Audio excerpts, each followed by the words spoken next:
Hello traders, welcome to this video on the Polychromatic Momentum Indicator for MT4 and MT5.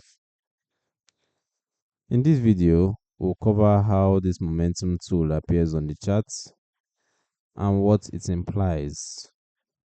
We'll also look at what settings are available and who the indicator is for.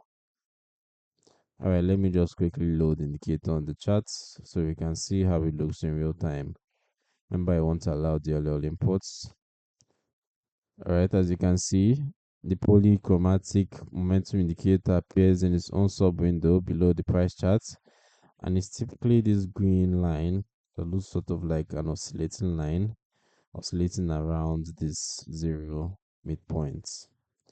And there are positive readings to the upside and negative readings to the downside, and higher positive readings show growing momentum or growing bullish momentum, while lower negative readings show growing bearish momentum. You can also see current readings over here to the top left of the sub window. Alright, let's consider the settings as well.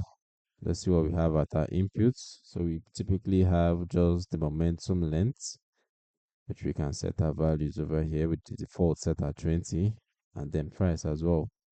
Then we can also choose the color for the line, as you can see over here, so it fits into your chart theme, and you can trade on your preferred time frames as well.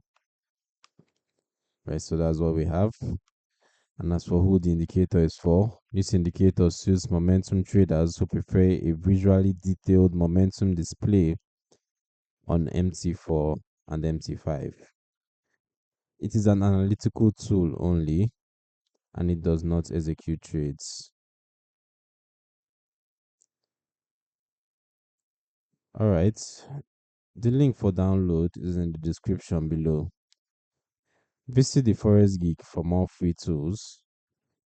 Don't forget to subscribe and turn on notifications, and I'll see you in the next video.